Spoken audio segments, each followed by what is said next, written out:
and welcome to the exhibition of Museum Kronberg Artists Property, which was one of the very first of its kind in Europe. And how did a little village like this get a treasure like this?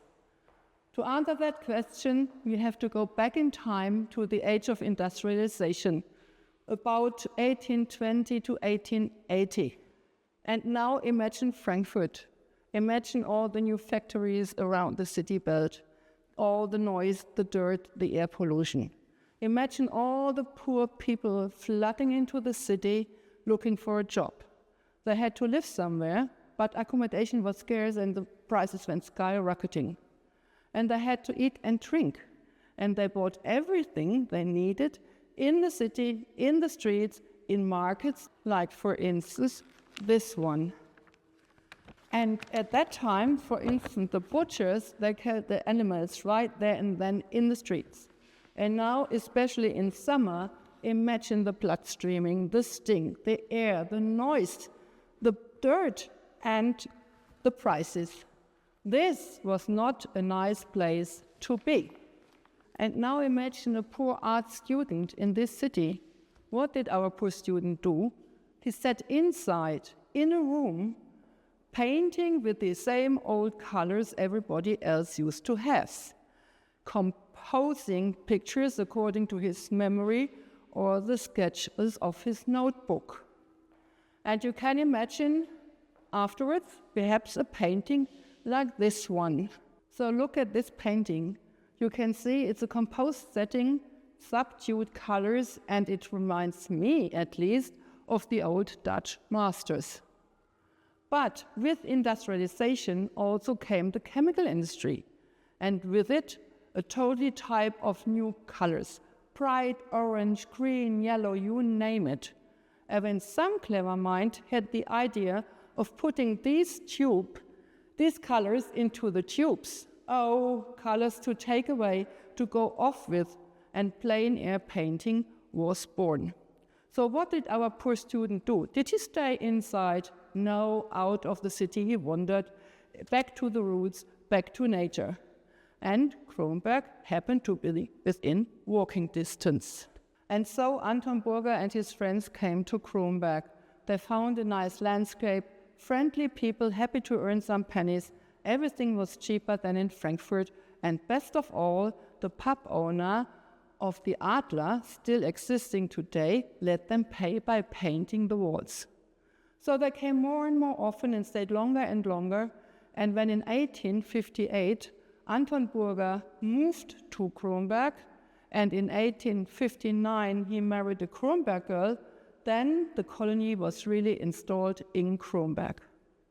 So now all these young people came here with their new colors, with their new motives, but they still clung to their old technique. I can show you with that photo, with that painting. You see, it's still a composed painting. You see here all the bright colors, totally different from the first painting I showed to you, but still composed.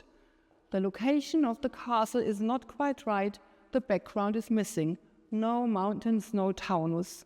You see the idea even better here. Look at this cute little girl in its bright colored dresses, sitting in the grass, needling happily away. And now at the latest, the mummies and grannies on my tours ask me, do you want to tell me that this was the life of the poor farmers, sitting in their Sunday clothes on probably wet grass? Well, no, it wasn't. But the idea of pure idyllic country life was a hit. It sold. And for quite a while, to have a painting by Burger or his friends on your living room wall was a must-have in Frankfurt and surrounding. And when you were lucky enough as a painter to be able to go on what we would call today a work and travel experience, and you came back with paintings, for instance, like this one, wild horses, romantic gypsies, weddings, exotic motifs, where they even sold as far as America. In the meantime, Kronberg had developed, due to the extension of the railway system, into a sort of holiday destination.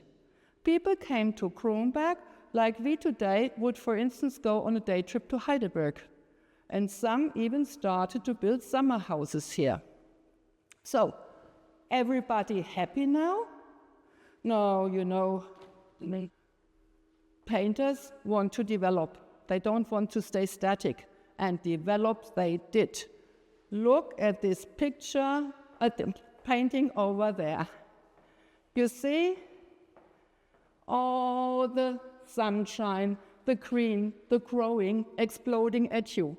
You can see and feel springtime. Totally different from before, the paintings. Oh, look at that one. Here you can see and feel springtime, and here you see Lake Bodensee. You see the summer, you see the heat and the sunshine. You can almost see the water moving. So, everybody happy now? Well, you know, students wouldn't be students if they didn't try to get away from their teachers. And the colors and the textures are already different from what Anton Berger and his friends did. It gives us a feeling of modern. Or look at that painting over there. Look at the city place and all the sunshine in the place. These two paintings are already modern paintings.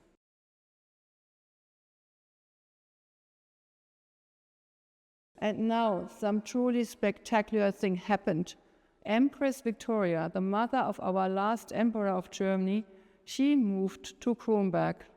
Wow, royalty here. And now all the important, the people that we would call today jet set or high society, they came to Kronberg and built their summer houses to be near the empress. But don't you imagine just simple hut. Imagine impressive villas.